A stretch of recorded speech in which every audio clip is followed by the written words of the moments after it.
think he understands what opposing a law means. Like, you can't say you oppose the death penalty, but if that's currently the law, then you're on board with it. Like, but we're gonna start out with Pimpool,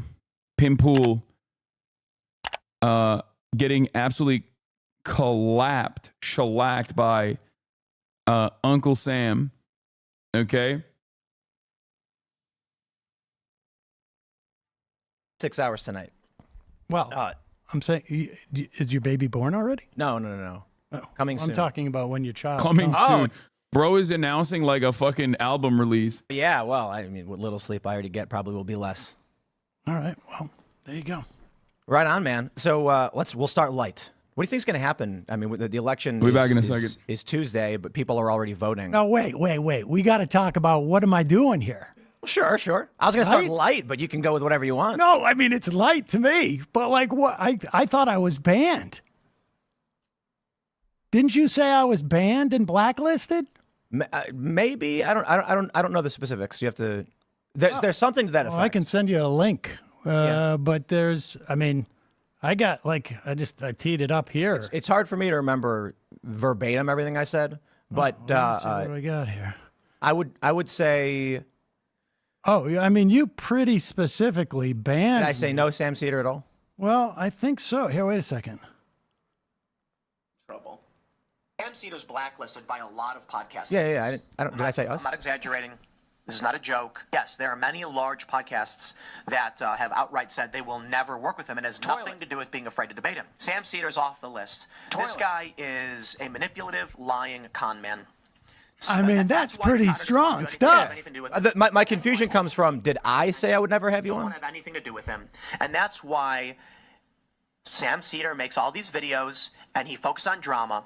I mean, the man's obsession with Dave Rubin is laughable. I agree with that to this day. Oh no, I actually I have Did I say real reason for that. Did I say? Yeah, of course. I say I would never bring you on? Oh yeah, you did. Okay, I might have. I mean, I don't know if I have that specific video teed up. I might though. I may have. I usually, if I get like heated or something, but I tend not to be as definitive on things like this. Well, it wasn't just that one time too. When you went on Patrick Bet-David's show, you said the same thing. Well, but you know it's true.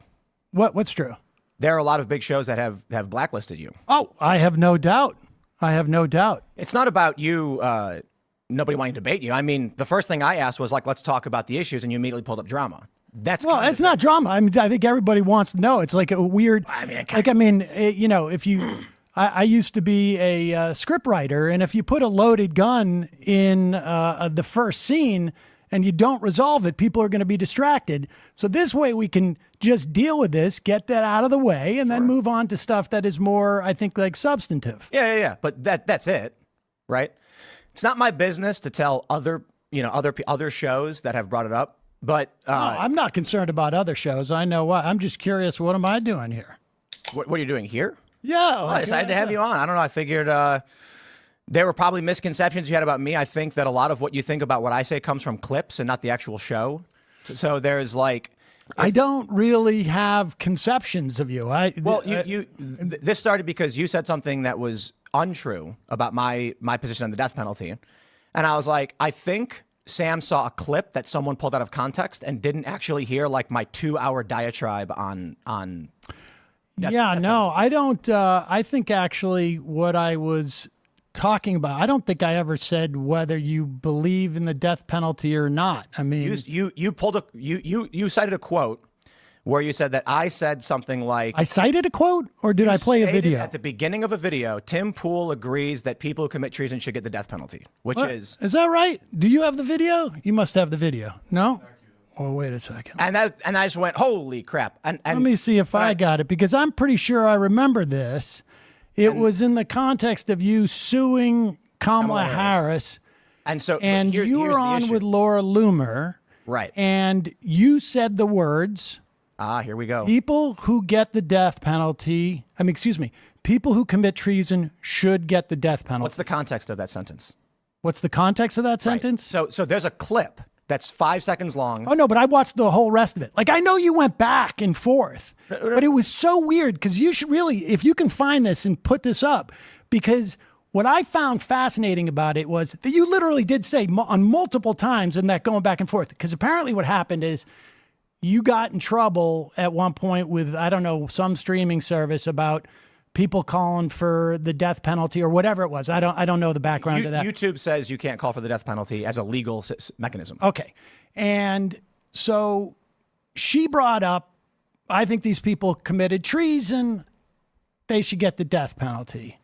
And you said, well, I don't know if she said, I think well, she I don't said, care what she said, really, for this sake. But I'm quite sure you said, if you commit treason, you should get the death penalty.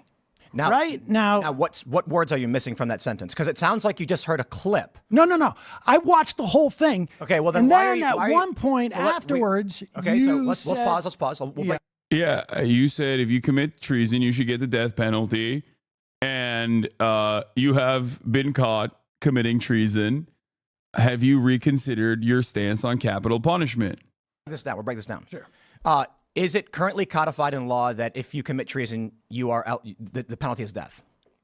What do you mean by codified? Like, is U.S. law states that the penalty for treason is death? Not necessarily, but it is one. It is, right. The penalty for treason is death. What is the penalty for murder? It varies. It can Right. be, It can be the death penalty. Exactly. So it's the exact same dynamic as treason. Yes. Oh. So if we're talking about, in that context, people levying... Tim Pool, why are you talking about leniency in sentencing with a man who has consistently gone to the tort conference for the past decade for fun? Are you insane? Like, this, you're talking to a man who lives and dies by the tort. Okay? That is what he does for fun. Like, this is not a normal person. Okay? He reads Social Security reports for fun on his off time. This is what he does for fun. It makes no sense to me. Okay? I at least watch anime in the off season when I'm not fucking, when I'm not like covering the news or reading the news. Like, at least I have like some fun things that I do. Sam Seder's idea of fun is homework. Okay? Like sometimes I'll go on vacation with my family and I'll still stream there, right? And I'll care about like the local politics of the area that I go to, and it'll be fun to see like a unique perspective. Once again, repeating, Sam Seder's idea of fun is going to the tort conference. Tort, a wrongful act or an infringement of a right other than under contract, leading to a civil legal liability. War against the United States, to which I said, I don't believe any of these people committed treason. Correct. Sedition would be trying to undermine or cause damage to the government. Correct. Treason, That's not the issue. Right. And so the context of that conversation is, one, I don't agree with the death penalty.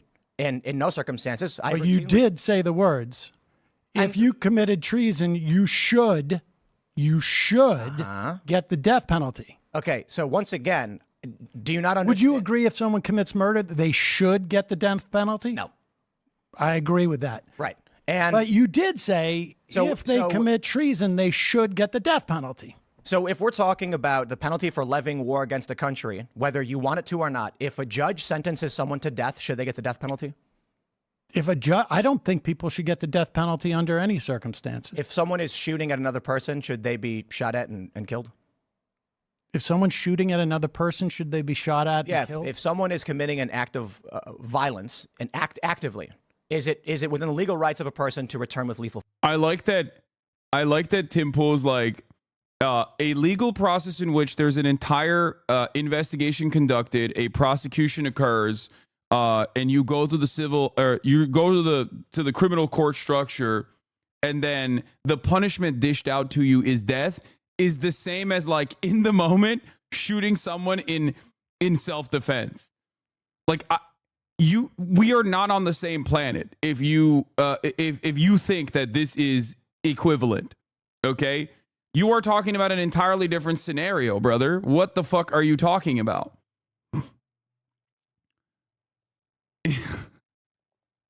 Like, it's not even, you can't say that it's an analogy because it's not an analogy at all. One is a entire process. Like, one is after apprehension, detainment, criminal prosecution, and then sentencing that comes afterwards versus someone defending themselves in the moment. Force. You mean self-defense? Yes. I think so, yeah. Right now, whether you want it to or not, if someone robs a liquor store, should they go to jail? Should they go to jail? Under the current laws, regardless of your opinions, should the police arrest the person? Should the people arrest the person for robbing a liquor store? Yes. I mean, I think they should, yes. Do you think in literally every single circumstance, then, no matter what happens, if someone commits a robbery, they should be arrested? I mean, I suppose there could be extenuating circumstances, but yes, if you commit a crime, you should be arrested. So the clarification that I'm trying to make, it's not about, I don't think there's any real reason to try and go back and parse semantics. The concept was, if people are levying war against the United States, such as we're on the battlefield somewhere in Iraq or whatever, right? Wait, this whole thing was about treason, where you were saying that. Do you want me to explain the ideas, or do you want to just go in circles? I don't understand. Well, I want you just to address what I'm talking about. I'm trying to. Instead of talking You about interrupted war. me. All right, go ahead, please. Treason is levying war Treason is levying war? or providing aid to the enemy of the United States in a time of war.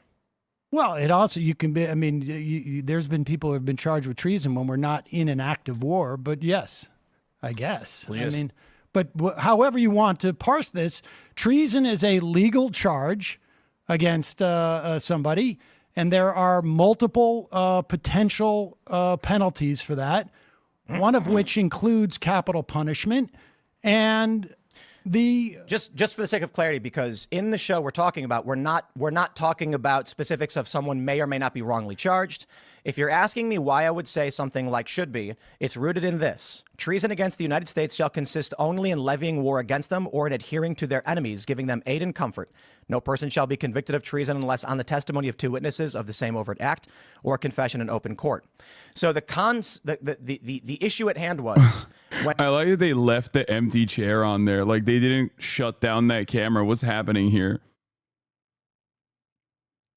I mean, that's like a production note, but like, what are we doing here? Like, come on, you're like a multi-million-dollar operator. You got like millions of dollars from the Russian government.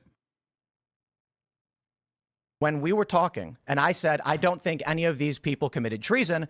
I don't think anything they've done is worthy of death. I don't agree with the death penalty. The return is, but what if they're levying war against us? And then someone decides their life should be forfeit. I watched that video, and in fact, the Russian government. When we were talking and I said, I don't think any of these people committed treason. I don't think anything they've done is worthy of death. I don't agree with the death penalty. The return is, but what if they're levying war against us? And then someone decides their life should be forfeit. I watched that video, and in fact, I remember that. Hey, Hasan, I don't know just anything about Sam. Did he have a history in debates, or is he just that guy with the knowledge of both? He loves debating. He's very good at debating. And also on top of that, he is very knowledgeable.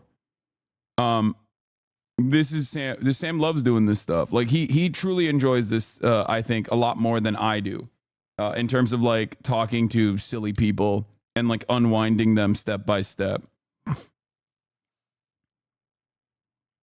Now, Tim Pool himself is not exactly the most apt, astute debater either. But yeah, he is. What do you mean Russian money? They're American. Tim Pool? Were you not around when the... Okay. You're going to have to take this up with the Department or the Department of Justice and the FBI, my friend, because they disagree with you. Like, there was a whole investigation conducted into Tenet Media, which is precisely what Sam is going to be talking about, which is why he started talking about the death penalty for treason, because he's going to walk him through those steps and inevitably get to, has your position changed on death penalty for treason since you committed treason by receiving money from a foreign adversary to do propaganda in the United States of America in an active proxy war that's currently happening within Ukraine and Russia? which is technically within the confines of what Tim Pool had talked about, or you know, in terms of like treason and the death penalty for treason. So this now, actually, we were going over the ridiculousness of your lawsuit, and I said, you know, don't trust anything Daniel Strata Music says. What? Did you ever beat Elden Ring DLC 1024 or 2024? Are you okay, chatter? Oh, Tim says he doesn't agree with the death penalty. That's fine. And then they played more where you say if you've committed treason, you should get the death penalty. I mean, and the interesting thing is, then I watched. Hold on, but let me finish. And do then you want to do a drama circle jerk, or do you want to actually talk about the ideas of the death penalty? Ooh, he's already getting mad. It's like, dude, we're 10 minutes in. Why are you mad already? Why you have to be mad? And what should or should not happen? No, I think that I personally am against the death penalty. I think so let's you talk are about maybe against the death penalty. I'm 100% against death penalty. But what I found fascinating, it was as if you watch that video as it goes further along, and maybe you can release it. I don't know if it's behind a paywall or what. I watched it somewhere, so I know it exists. Maybe it was on Rumble. And if you go along, it's almost like you catch yourself and you realize, like, wait a second, I'm against the death penalty. So, no, you shouldn't get capital punishment. And that's one of the things that I think, like, in terms of, like, that I have always found fascinating about you. And that there was actually a great video by Timba Toast on how you vacillate between different political ideas as a way of, like, maintaining a certain brand. What is the brand? Well, I don't not exactly sure what you think the brand is, but here's the challenge. Here's the challenge. You know, if I post a joke on X that is like over the top, for instance, I tweeted Kamala Harris is like Hitler and Stalin times 200, and she's gonna start 800 wars.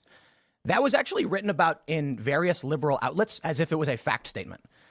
And so I'm sitting here being like, can they not tell? Well, there's Poe's law. I get it. Sometimes they don't. But the issue at hand right now is just semantics. So instead of saying like, well, dude, we're in the communication business. Like, our words are important. Now, listen, sure.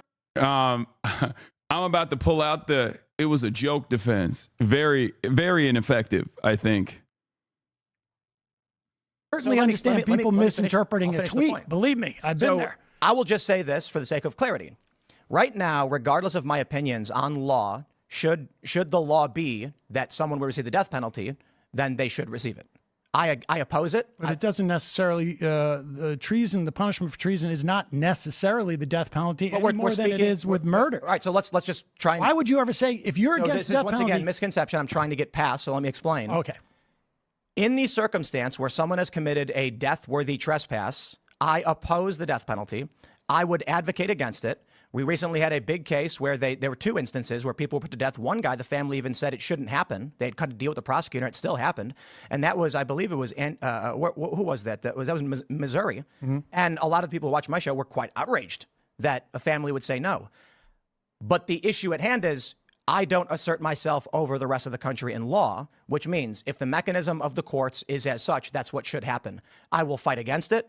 That's the semantic misunderstanding. Oh, so all right. Let's just put it like this. Because you were so offended. I mean, the reason why I thought I was here was because you were so offended that I said you were against the death penalty. You said I was for it. And I got confused when you said someone should get the death penalty under a mechanism of law that I oppose. Well, you never said those words. But that was the whole conversation. No, actually it wasn't. Literally was. We could play it. But I mean, look. How about we just, instead of going back and forth and saying it was this show where these things said. He understands what opposing a law means. Like, you can't say you oppose the death penalty, but if that's currently the law, then you're on board with it. Like, then it should happen. That means you're not in opposition to the death penalty.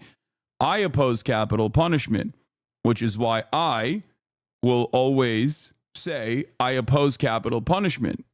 I'll even offer coverage to instances where capital punishment is occurring, like specifically the case in Missouri or the one in Texas where like people with a lot of evidence as to their innocence are still executed by the state. Like, that is what opposition to the death penalty or opposition to capital punishment looks like. You know, the one in Texas was stayed. Well, the other one wasn't, but regardless, even if someone is guilty, I still oppose capital punishment, for the record. Like, regardless of whether there is enough information, enough evidence readily available of their innocence. I just genuinely oppose the death penalty in general. I don't think it's appropriate. We laid out on the table. There it is. Okay, there. Death penalty should be opposed. We agree on that. The government is a failed arbiter of who should live or die. This mechanism doesn't work at an institutional level. I don't know that anybody is. It makes it seem like he's opposing the death penalty now, specifically for treason, because he may or may not have, accidentally committed treason in terms of being directly financed and changing. Being directly financed by a foreign adversary government. Is a arbiter of who should live or die, but yes. Excuse me. There is some context that is more challenging, such as if a man pointed a weapon at your children, would you decide that he should die?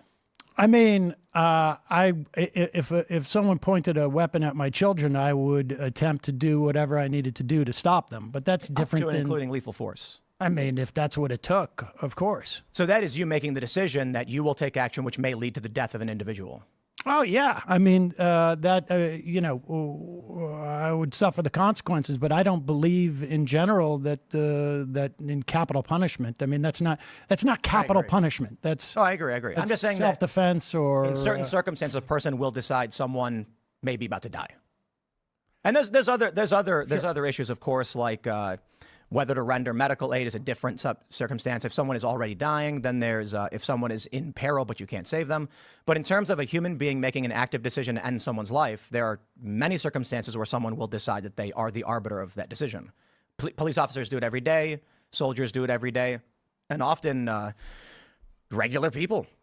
We have the Penny trial in New York right now, where they've got the trial going on for the Daniel Penny in New York, where he put that guy in the chokehold.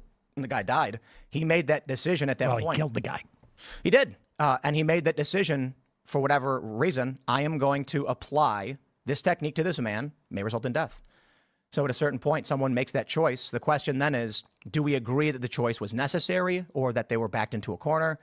And that's a difficult decision. So I would just put it this way. I think in a perfect world. This has nothing to do with capital punishment, though. It's about whether someone chooses someone else should die. Right, but that has nothing to do with capital punishment.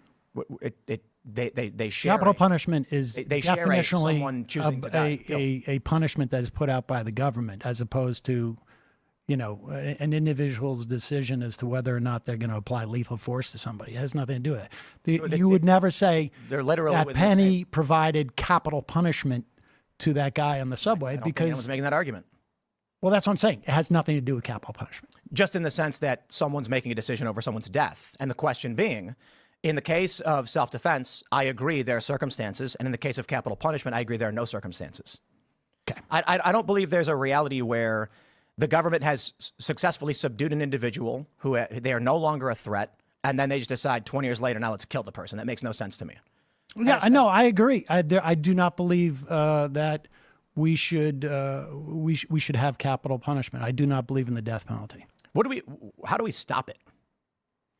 Well, I mean, there have been times in the past where we've come close, I think.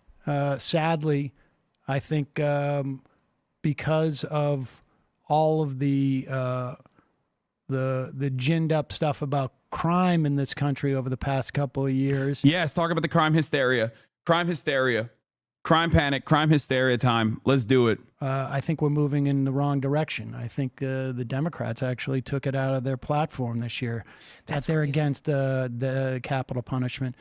It is a problem. There is a cost associated with the attempts to scare people about crime in this country, and that's one of the costs, that we move further away from some type of positive public policy. 4% of death row inmates are likely innocent. And that means at an institutional level, people in this country accept 4 in 100 people. Wait, what? Like, is he? I'm confused as to what Tim is arguing for here. I'm not going to lie, because it's like you're arguing against capital punishment, but then you're tying it back to like how it might be appropriate under certain circumstances because like self-defense exists. And it's like, if you think 4%, if you think the percentage of 4% in a legal structure where like innocent people are executed by the state is unconscionable, I don't even know what the percentage of like self-defense instances that actually end up shooting someone that had no business being shot at all, but simply because of castle doctrine, the person got away with it under our current legal system. That number has to be higher than 4%, like significantly higher than 4%. So innocent executions in the heat of the moment are significantly fucking higher. Like executing an innocent person because you were fearful of them is significantly higher. There's a shit ton of manslaughter cases specifically surrounding that. So you should be against that too, I guess, if that's your principle. Will be murdered by the state, unjustly killed for a sense of security. I reject that outright. Yeah, I mean, I think both in terms of efficacy, but even in terms of, I think if you feel that there is a situation wherein, without a threat to anybody, right? I mean, these people are all in jail, that there is a justification to kill someone in cold blood, then I think it just becomes a negotiation as to when it's not. You know what really gets me too is what I hear from a lot of people is, what about when you know? You've seen on video they're harming a child or they're doing something. And it's funny because in a circumstance where an individual literally witnesses a crime happening, it's easy to say, sure, we can, like if you're out in public and you see someone committing an egregious crime that you know is going to cause great bodily harm or death. But why does that justify an institutional, national level mechanism by which the government can decide that someone dies? I think it comes down to 12 people walk into a room, someone they've never met before points to a person they've never met and they say, trust me, kill him. And these people are like, well, I guess. I think that's insanity. No, I agree. Yeah. I mean, you brought up the Penny thing. And I think that's why it's even that much more egregious, in my opinion, his killing of that man, because I don't believe in that situation there was any type of threat that justified holding this guy in a chokehold for that many minutes at all, frankly, for that matter. What do you think like the penalty should be? Like, do you think like they're charging him, I think, with negligent? Is it negligent homicide? I'm not sure. At the very least, I would imagine manslaughter. But, in generally, as a rule, I don't really parse out court cases. I mean, if there's a charge, as a matter of public policy, there are instances where I think that people should be charged. They're having a conversation around capital punishment in a way where Tim Pool is agreeing with him on principle, but also simultaneously still making it seem like he's disagreeing with him. And that's why it's confusing and it makes no sense. I'm going to skip this. There are people, I mean, and it put and again, when do they move on to some other shit? The guy is physically assaulted. Scott, we knew, yeah, in 2019. Stuff happened. Because I suspected like they will then move into like crime panic. Happens in the subway all the time. New York's been getting pretty wild. I suppose it's relative to the amount of crime, but been getting wild in what way? There were, I think, last year, like 25 people were pushed in front of trains. I mean, I can tell you that crime in New York City is, down still around historic lows. Yeah. New York City has one of the most robust, the most robust public transit structure in the United States of America. It's obviously still significantly lower than like our European counterparts or, places like Japan, places like China. But the daily like the daily commuter traffic is massive, right?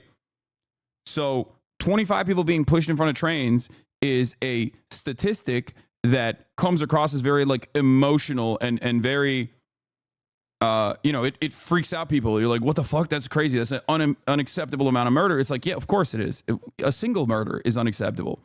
But you have to analyze that within the framework of millions of people commuting every single day. Okay? So when you look at the statistics like that, when you look at the actual statistics, it is such a tiny margin. It is such a tiny margin of people that completely dismantling the public transit structure in an effort to combat this would be absolutely ridiculous. So you still have to look at the actual rates of crime in general. You cannot. This is part of the problem with the media as well and the coverage of this kind of stuff, where the media loves feeding into the crime panic in general, and it personally creates this environment where a lot of people are making false assumptions about the reality. Is Unc gonna hang out for sushi? I told him jokingly, I was like, I jokingly asked him that like a week prior to this, and he's like, I'm not eating anything over there. That's what he said. I'm old, so I remember New York in the late 80s. And it's wow. It's like 3 years ago. Sorry, I was wrong. Yeah, it was in 2022. I think it was. Oh, well, listen, during people. COVID, we had a once in a lifetime event, hopefully, knock on wood. And a lot of things got messed up, but crime is back down. The only crime that has gone up, which is fascinating. And for all of the BS that we heard over the past couple of years about, shoplifting and smash and grab and all that. Do you know what the one major crime that is up? Which one? The most statistically? It's actually shoplifting. Shoplifting went up in 2023, and it is now because it went down during COVID. So as much as we heard, and I know you've talked about this quite a bit, and I think it's been misrepresented in a lot of respects.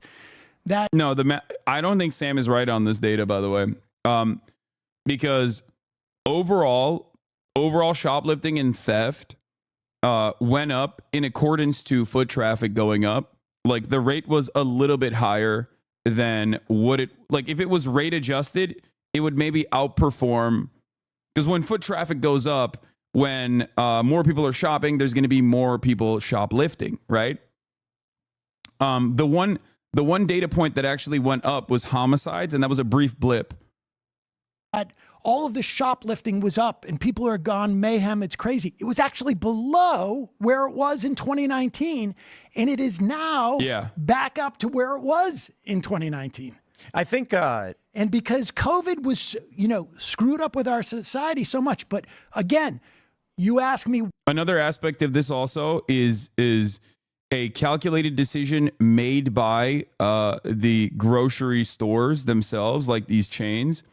The calculated decision to make self-checkout readily accessible, readily available, in an effort to reduce the number of people working the cash registers, in an effort to reduce the number of people that are employed by the grocery store.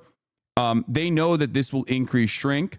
They know that this will cause people to steal stuff, okay? Because when he's saying shoplifting, he's not specifically just talking about like people going in and doing smash and grabs, right? What you see in the media. Because those smash and grabs, while they can be publicized heavily, are not going to make up for billions of dollars. Actually, the people that are stealing are people like you. It's the people that are complaining about shoplifting that every now and then yoink a fucking Snickers bar at the self-checkout and go, one for me, one for the store type shit, right? Like that is what is contributing to the overall shrink. And companies know that. They know that if you have self-checkout, people are going to steal some shit. Except the cost for them to employ cashiers and with all their benefits and with all the workplace compensation and all of the other stuff that they have to offer people that they hire, the profit margins still remain high when they automate that process, even if people steal shit. Okay? Just so you understand. So this is something that every grocery store corporate executive knows. This is a reality that they know because they've made this calculation. And what's really interesting about it is that while I can comprehend this by thinking about this logically, and yet these brilliant minds in the media have never really addressed that at all. You know? It's really, really interesting. Self-checkout is what increases shrink. Okay?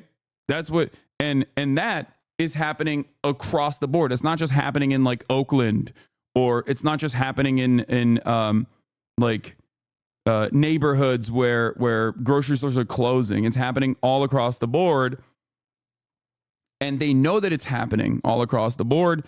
And they've built that additional shrink into their profit margins. They know that it's going to happen, but it's still significantly cheaper for them to cut their workforce and allow people to steal some, you know? Why are we going the wrong direction with capital punishment? I would say it is the absolute BS that has been shoveled. I don't watch your show enough to know, although I've seen people on here who, when Emma was on, who promote this idea that there was like this explosion of crime. And in fact, what ends up happening is that, yes, during COVID, there was a spike. And now we're back down. And the only thing that is back at 2019 levels is actually shoplifting, because it had gone down and it's gone back up because we're back to normal. So I'm trying to pull up the Marshall Project. This is a good one. What? So we had these, this was the story that happened, and this is what's a cause for contention. The FBI released crime data showing that crime had gone down. And, during the presidential debates, David Muir fact-checked Donald Trump saying, actually, crime is down. However, recently, the FBI released new crime data showing that actually it was up. It was up, I believe, 4.5. Wait, what? Hold on 1 second. Let me just fix my screens real quick because I'm having some issues here. Okay. Oh, Sam's going to cook him on this. When? What year? The year prior, 2021. That it was up. Yeah. So the latest data that we... Dude, what are you talking about? Crime is down from 2023 to 2024. That's just the truth. David Muir is correct in correcting Donald Trump. You can't just go back and be like, well, FBI found out that the crime was actually up.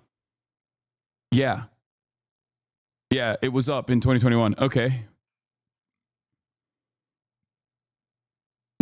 I don't know if you know this, but there's a presidential election happening, which could have clued you in on what year it is, considering that that was in the process of a presidential debate. But we knew. No, it was actually 2022. We knew. We knew. Yeah, it was 2020. I'm sorry, the increase from 2021. Yeah. Yeah, during COVID. In the wake of COVID, 2022 was up because the data reporting was not complete. But if you look at 2023 data, which is now they have got enough of the police departments online that 94 point, I don't know, something of the country is covered, you will find that crime is down in 2023. So do you think, I think one of the issues... We had a rise because of COVID, and now it's dropping back down. But again, let's also be clear on this. If you compare 1990 crime with today, it's basically like this. It's just straight down on that. You want to know something interesting? You know what one of the biggest factors in the decline in murder is? Cell phones. So back in the day, in the 90s, if somebody got stabbed, somebody had to run to a payphone to try and call 911, and that created a massive gap between first response and medical treatment. And so around the time cell phones came out, you see a massive drop in murder charges and homicides. People immediately started thinking wow, crime is down. And it's well, no, look at the crime data. it is down. It is going down, but it's not the same. There's a decline in crime and a sharp decline in murder because now people were instantly calling 911 and first responders were arriving on scene much more quickly. So that's okay. But also the other part was, yeah, I mean, that's interesting. Crime's been going down. Crime has been going down. I mean, there's a lot of theories about it. I happen to think it's a function of lead, to be honest with you. I agree. Lead and gasoline. Lead and gasoline and lead regulation. It's another example of strong government regulation bringing about benefits that we couldn't even imagine. I agree. What do you think? I don't understand the mechanism by which lead made crime happen. I saw the reports though, where I mean, lead is a neurotoxin, and if you have brain damage, you're more likely to be. That is the sad state of affairs. Is that like, yes, a big chunk of our Gen Xers are just straightforwardly brain damaged. It's kind of a wild reality to reckon with, but yeah, a lot of our boomers, but specifically Gen X, is the lead generation, is the lead poison generation. And yeah, it is perhaps one of the major reasons as to why they are so incredibly violent. Yeah. This is probably one of the most resilient theories I've ever seen on the matter, in terms of like why there was such historic highs in crime, and how we have basically reached historic lows in crime. Like the lead theory is like I don't think it's like a crazy conspiracy is what I'm saying. I don't,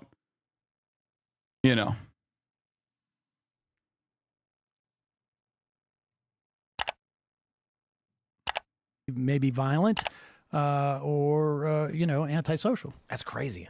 Like in the 70s when we had leaded gasoline and it's just pumping out of all these cars, people are effectively having some kind of effect on their brain that it aggregates, and so if you are living in areas that had a lot of lead paint, hadn't been remediated, and on top of that you're getting gasoline that's in the air, or I should say lead that is in the air because of gas, that accumulates in your brain.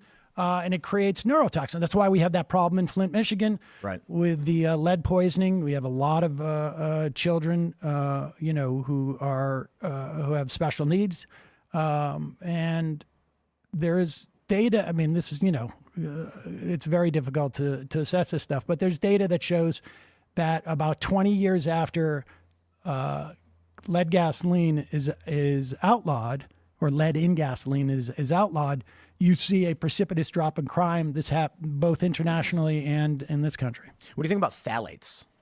Are you familiar? No. So plastic chemicals leaching into our food. Oh yeah, yeah. And even these cans. So